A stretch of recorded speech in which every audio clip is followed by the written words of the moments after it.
Buon pomeriggio e ben ritrovati nello spazio del Friuli Venezia Giulia in occasione del Salone del Libro di Torino. Restiamo a Pordenone dopo la poesia con l'evento a cura di Pordenone Legge. Adesso un altro evento a cura di Tesis Associazione Culturale, associazione che organizza un festival che si chiama Dedica, ed è un festival singolare perché per una settimana dedica appunto la sua attenzione ad un autore. E nel corso di 20 anni sono stati moltissimi personaggi della letteratura nazionale e internazionale, ma anche premi Nobel che sono stati presenti a Pordenone in occasione di questo festival. E attraverso Carla Manzon, che la vediamo già pronta davanti al leggio, vogliamo ripercorrere i 20 anni di Dedica attraverso alcune letture che riguardano alcuni dei personaggi che hanno appunto calcato il palcoscenico di Pordenone. Carla, a te. Grazie. È un festival veramente speciale. Noi abbiamo di 20 autori, quasi ne abbiamo scelti 4 o 5 ovviamente, andando indietro. Uno dei protagonisti straordinari di Dedica 2001, il protagonista, è stato Antonio Tabucchi. E io adesso leggerò da Sogni di Sogni il sogno di Robert Louis Stevenson, scrittore e viaggiatore. Una notte di giugno del 1865, quando aveva 15 anni, mentre si trovava in una stanza dell'ospedale di Edimburgo, Robert Louis Stevenson, futuro scrittore e viaggiatore, fece un sogno. Sognò che era diventato un uomo maturo e che si trovava sopra un veliero. Il veliero aveva le vele gonfie di vento e viaggiava nell'aria. Lui reggeva il timone e lo pilotava come si pilota un pallone aerostatico.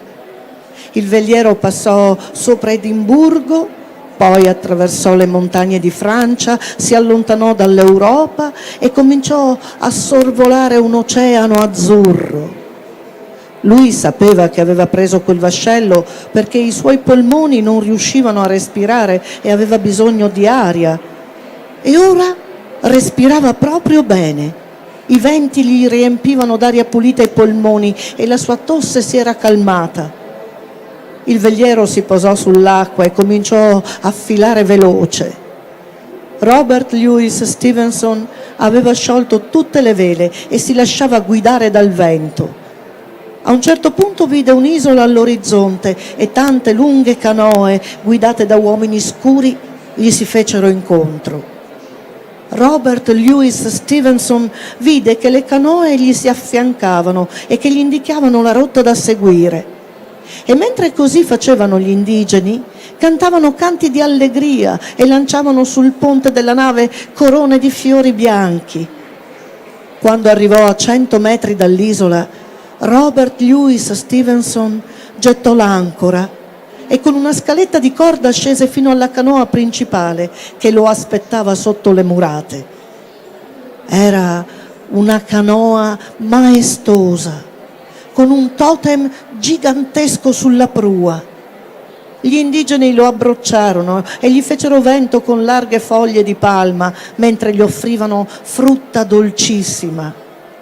Ad attenderli sull'isola c'erano donne e fanciulli che danzavano ridendo e che gli misero al collo collane di fiori. Il capo del villaggio gli si avvicinò e gli indicò la vetta della montagna. Robert Louis Stevenson capì che doveva raggiungerla, ma non sapeva perché. Pensò che con la sua cattiva respirazione non ce l'avrebbe mai fatta. A raggiungere la vetta e con cenni approssimativi cercò di spiegarlo agli indigeni. Ma loro avevano già capito e avevano preparato una portantina intrecciata di giunchi e di foglie di palma. Robert Louis Stevenson vi si accomodò e 4 indigeni robusti si issarono la portantina sulle spalle e cominciarono a salire la montagna. Salendo, Robert Louis Stevenson vedeva un panorama inspiegabile. Vedeva la Scozia, la Francia, l'America, New York e tutta la sua vita passata che doveva ancora essere. e lungo i fianchi della montagna alberi benefici e fiori carnosi riempivano l'aria di un profumo che gli apriva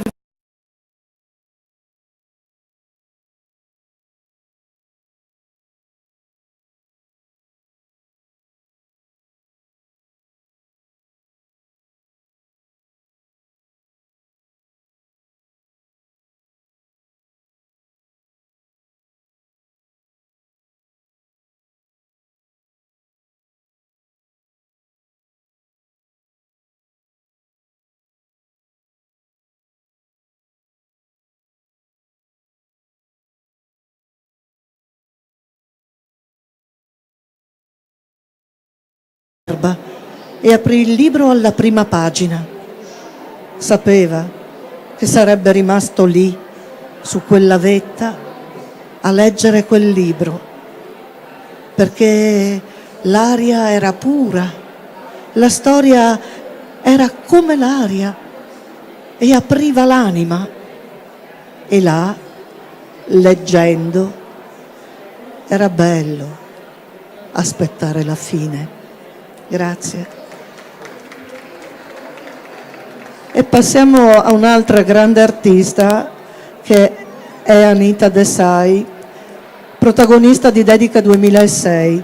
Questo si intitola, è un pezzettino perché il racconto è molto lungo e non possiamo trattenervi qui delle ore, si intitola Giochi al crepuscolo ed è tratto dalla raccolta Tutti i racconti.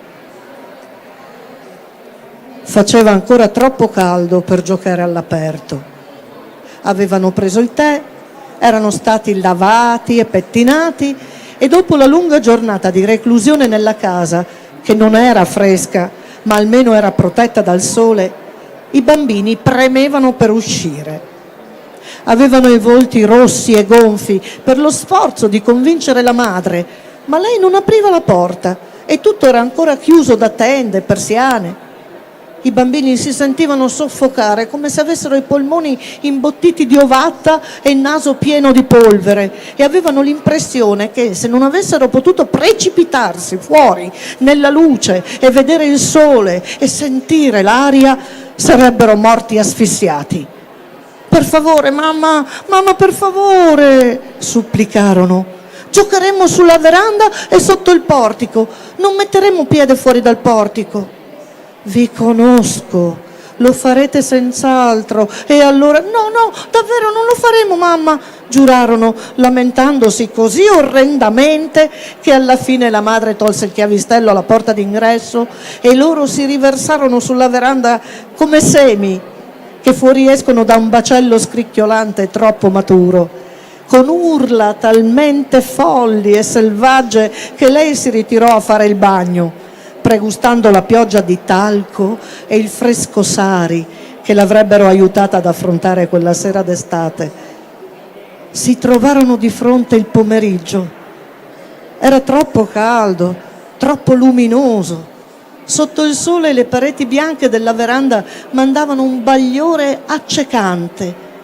Tutto intorno, in tanti festoni lividi, pendeva la buganvillea viola e cremisi.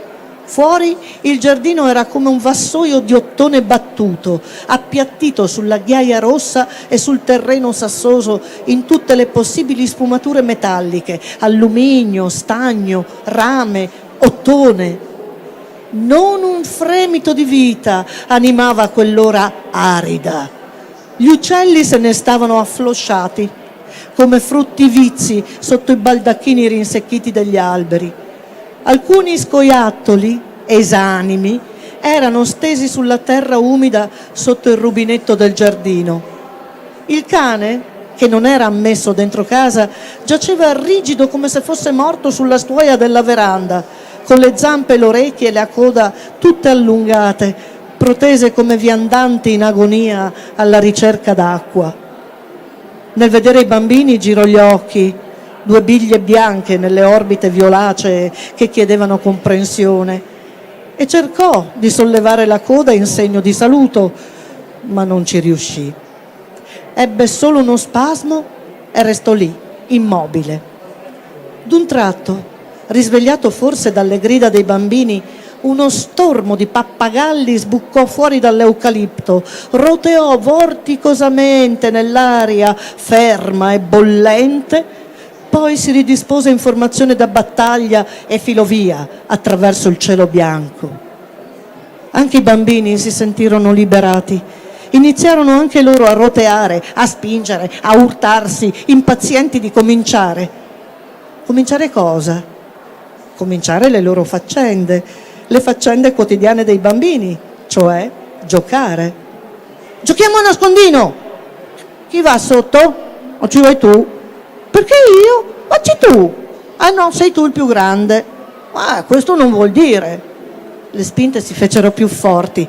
Qualcuno tirò un calcio. Mira intervenne con fare materno. A strattoni separò i maschi. Si udì un rumore di stoffa che si strappava, ma si perse fra i respiri affannosi e i borbottii adirati, e nessuno fece caso alla piccola manica che penzolava mezza staccata da una spalla. Formate un cerchio! Formate un cerchio! Urlò Mira, tirando e spingendo risoluta fino a quando non si creò una specie di vago cerchio. Adesso battete le mani, ordinò imperiosa, e battendo le mani tutti cantilenarono melanconicamente all'unisono: giù, giù, giù, la mia nave è tutta blu. E ogni tanto l'uno o l'altro scopriva di essersi salvato dal modo in cui le sue mani cadevano al momento cruciale, palmo contro palmo, oppure dorso della mano contro palmo, e usciva dal cerchio con un grido e un salto di sollievo, di esultanza. Andò sotto Ragu. Cominciò a protestare, a strillare: avete imbrogliato! Mira ha imbrogliato! Anu ha imbrogliato!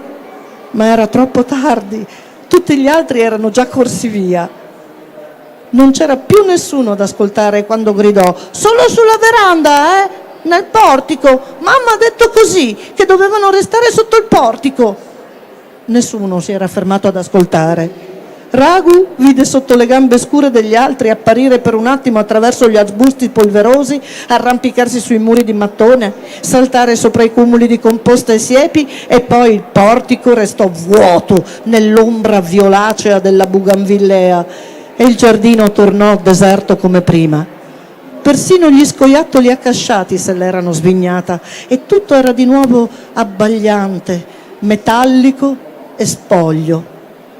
Solo il piccolo Manu riapparve a un tratto, come se fosse cascato giù da una nube invisibile o dalle grinfie di un uccello, e restò fermo per un attimo al centro del prato ingiallito, mordicchiandosi un dito e prossimo alle lacrime nell'udire Ragu che con la testa premuta contro la parete della veranda urlava: 83, 85, 89, 90.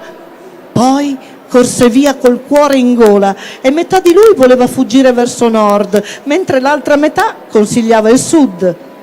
Ragu si voltò giusto in tempo per vedere il lampo dei calzoncini bianchi e il frullare incerto dei sandali rossi, e si lanciò all'inseguimento con un urlo talmente agghiacciante che Manu inciampò sul tubo per innaffiare, cadde fra le sue spire di gomma e giacque lì piangente. Non andrò sotto, devi trovarli tutti, tutti, tutti.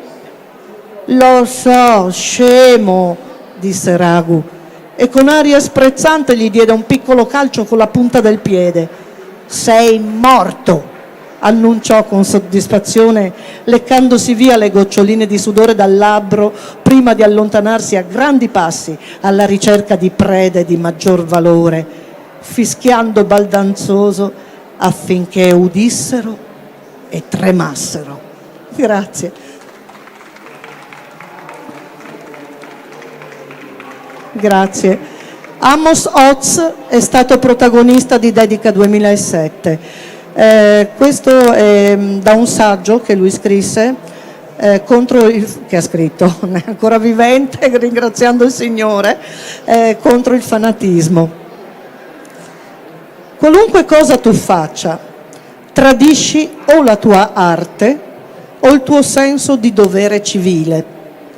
Ebbene, la mia, in proposito, è una risposta che vale per molte cose. Compromesso. Sono un gran fautore del compromesso.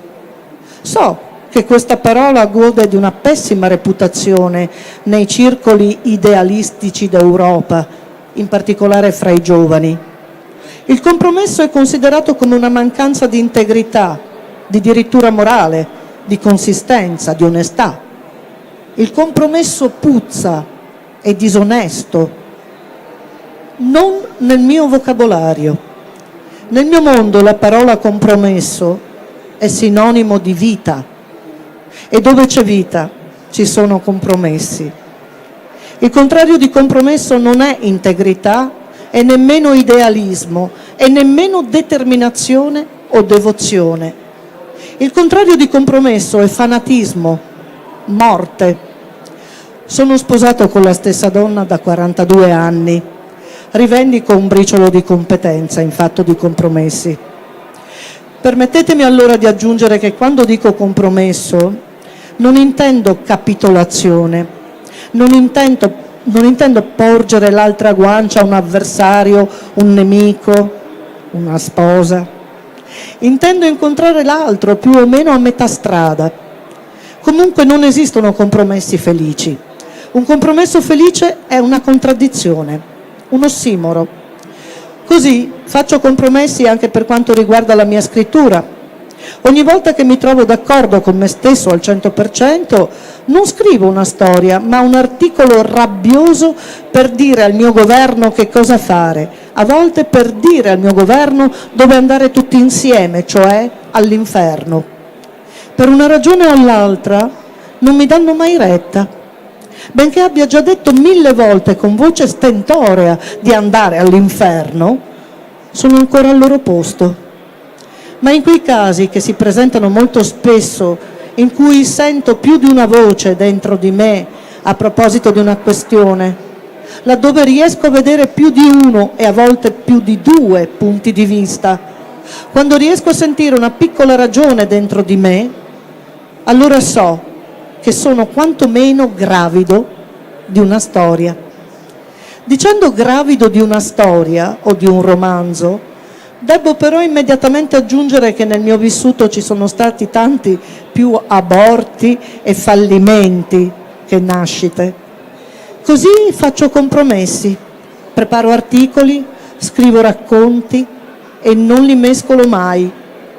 Non ho mai scritto un racconto o un romanzo solo per lanciare un messaggio politico, come basta con gli insediamenti nei territori occupati o riconosciamo il diritto dei palestinesi a Gerusalemme Est. Non scriverei mai un romanzo allegorico per dire al mio popolo, al mio governo di fare questo o quell'altro. Ciò rientra nei miei articoli. Se nei miei romanzi c'è un messaggio metapolitico, è sempre in un modo o nell'altro il messaggio di un compromesso doloroso, e della necessità di scegliere fra vita e morte, fra l'imperfezione della vita e la perfezione di una morte gloriosa. Grazie.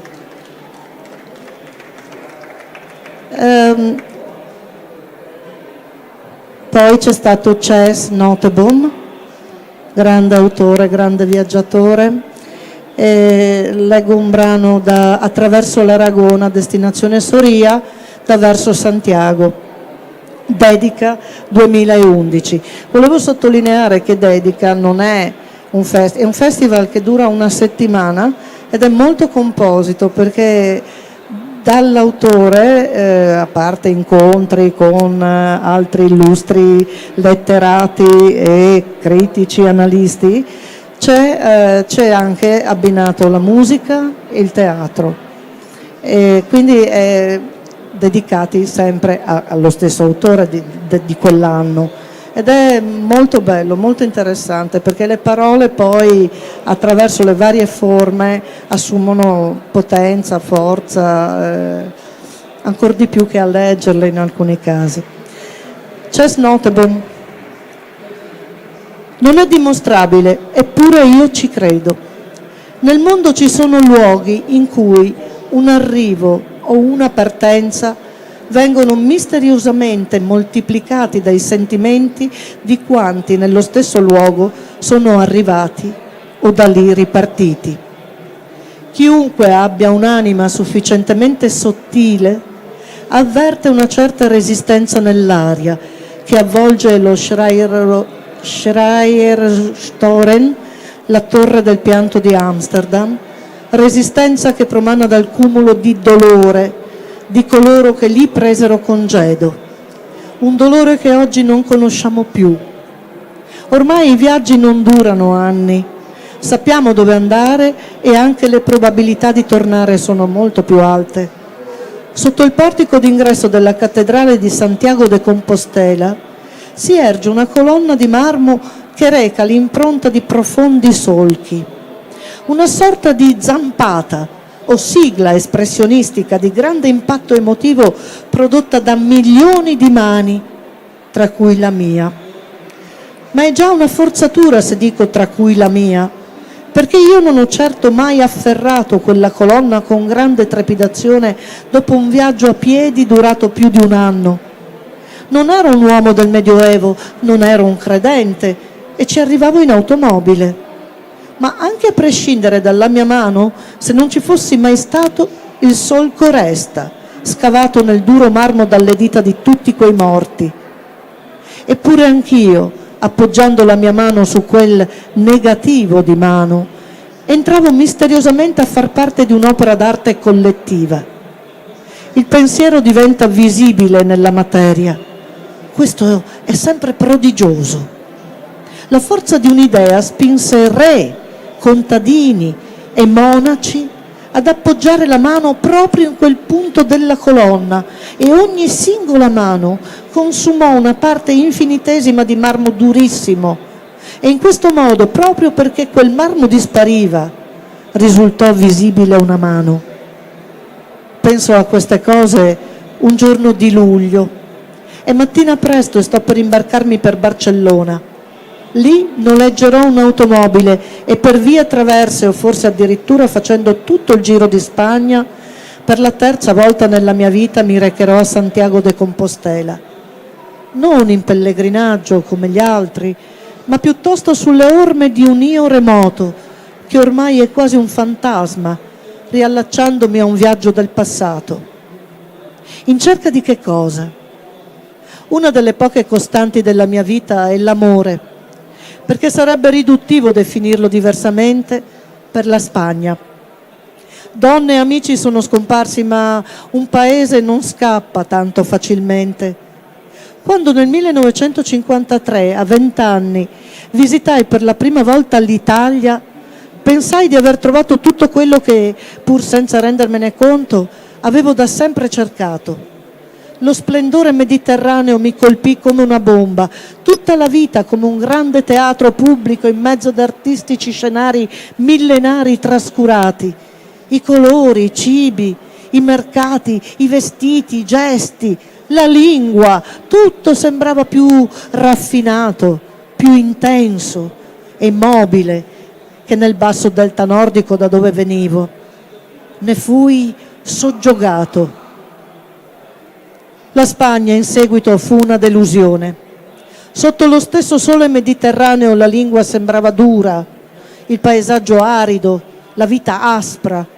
Non era fluida né gradevole, ma vecchia, intoccabile e ostile. Dovevo conquistarla.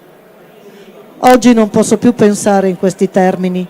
L'Italia è tuttora incantevole, ma ho la sensazione non è possibile parlare di questi argomenti senza usare una terminologia strana e mistica, che il carattere e il paesaggio spagnoli corrispondano a ciò di cui mi occupo e scrivo, a parti consapevoli e inconsapevoli di me, a quello che sono.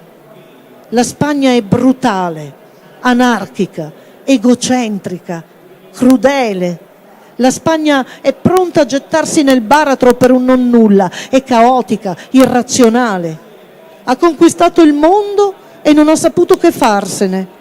È legata al suo passato medievale, arabo, ebraico e cristiano e se ne sta lì con le sue caparbie città circondate da quegli infiniti paesaggi deserti come un continente che si è attaccato all'Europa. Ma non è Europa. Chi ha percorso soltanto le tappe obbligate non ha visto la vera Spagna. Chi non ha mai provato a perdersi negli intricati labirinti della sua storia non conosce la terra in cui viaggia. È un amore per la vita, uno stupore senza fine. Grazie.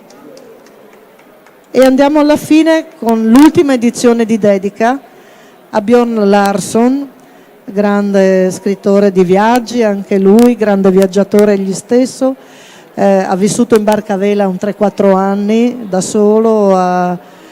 È stata un'edizione speciale perché questo autore nella città è rimasto nel cuore, perché è stato di una disponibilità fantastica, dai ragazzi delle scuole a tutti quelli che lo volevano avvicinare. È stato veramente di un calore umano incredibile.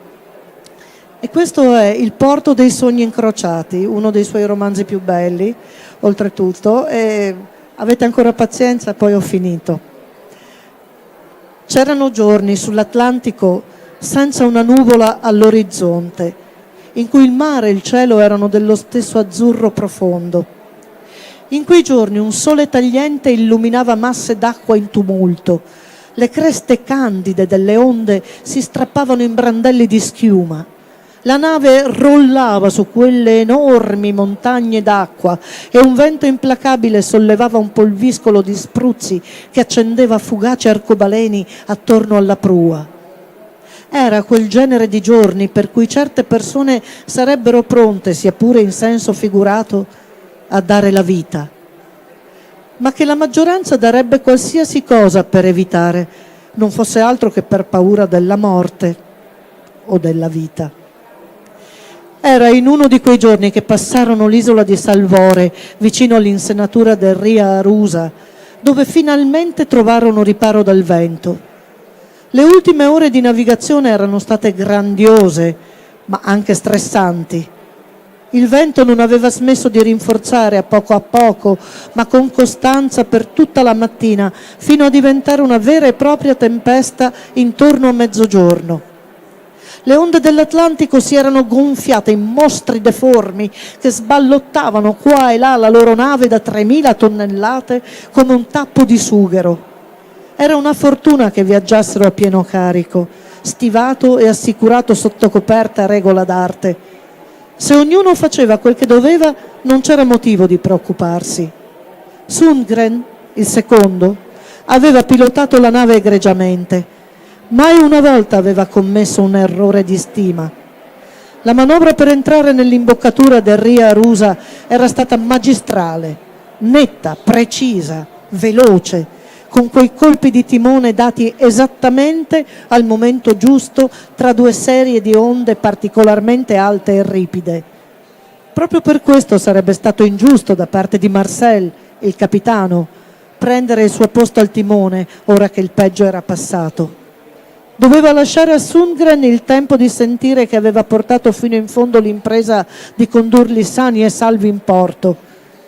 Erano quasi 11 anni che Marcel e Sundgren navigavano insieme. Marcel era stato perfino secondo di Sundgren, prima che questi, per propria richiesta, retrocedesse di grado. Sundgren era un marinaio di prim'ordine e raramente commetteva errori, per non dire mai. Ma a che prezzo? Un'assillante angoscia a ogni manovra e ogni decisione, una logorante inquietudine al pensiero di tutti i possibili incidenti o rischi a bordo e un incessante tormento per tutto quello che poteva succedere in banchina o agli ormeggi. Un profano avrebbe potuto pensare che Sundgren fosse di quelli che si fanno carico di tutte le sventure di questo mondo, ma non era il suo caso. Gli incidenti veri, soprattutto quelli che capitavano a terra, li prendeva con molta filosofia. Era solo il possibile che lo riempiva di apprensione e di cattivi presentimenti. Sundgren era in grado di attraccare con la leggerezza di una piuma in qualsiasi porto del mondo e in qualsiasi condizione. Ma per la pace dell'anima preferiva che Marcel prendesse il suo posto nei momenti di massima responsabilità. Sundgren guardò Marcel come se lo vedesse per la prima volta. Aveva incontrato un'infinità di persone nella sua lunga vita sul mare, ma mai gli era capitato di conoscere qualcuno che avesse il distacco e la noncuranza di Marcel. Come diavolo faceva? Era certo un ottimo capitano e uno dei migliori anche, ma si sarebbe detto che nulla facesse presa su di lui. Era come un bambino quando i bambini sono come dovrebbero essere. I due figli di Sundgren, in effetti, erano piuttosto carenti dal punto di vista della spensieratezza, ma forse non c'era da stupirsene. Non è che lui fosse mai stato proprio un buon tempone. «Prendi le cose troppo sul serio», gli diceva spesso Marcel. «Forse hai ragione», gli rispondeva altrettanto spesso Sundgren, «ma come si fa a non farlo?» A questo Marcel non trovava altra risposta che basta non prenderle troppo sul serio, tutto lì. E in effetti era proprio quello che sembrava fare lui. Era capitano di lungo corso con tanto di spalline e una posizione di responsabilità, ma sembrava non fargli né caldo né freddo, come se avesse potuto abbandonare il suo posto in qualsiasi momento per andare a vivere in una capanna su un'isola dei Caraibi o in qualsiasi altro angolo sperduto del mondo. Sundgren non capiva Marcel e non sapeva quasi niente della sua vita o del suo passato, se non che era nato a Giacarta ed era mezzo olandese, ma lo stimava moltissimo. Senza Marcel a bordo non sarebbe stato altro che un fascio di nervi, un tiranno irritabile e insicuro, e si sarebbe odiato per questo. Cosa aveva Marcel che mancava a tanti altri? Si domandava Sundgren, osservandolo mentre era in piedi sulla plancia, in maniche di camicia, per ormeggiare la loro nave nell'infuriare di una tempesta senza il minimo segno di inquietudine o di nervosismo. Come diavolo faceva a prendere tutto così dannatamente alla leggera, come se la vita fosse un gioco, una bella storia da raccontare nel castello di prua? Sundgren non avrebbe saputo dirlo e forse non voleva neppure saperlo. Da parte sua preferiva una vita solida e prevedibile, conoscere il proprio posto e non cercare altro. Gli bastava e avanzava avere il privilegio di navigare con Marcel. Non aveva bisogno di essere come lui, per di più. Grazie. Vi aspettiamo a Dedica il 10 e il 17 marzo 2018. Non si sa ancora con chi, perché l'autore è misterioso, ma è veramente una rassegna internazionale che porta il mondo nella nostra città. Grazie. Grazie a te Carla per averci deliziato con queste letture di alcuni dei protagonisti di Dedica. Io vi ricordo l'ultimo appuntamento alle 18:30, sempre qui nello spazio del Friuli Venezia Giulia, parleremo di cinema. A più tardi. Grazie.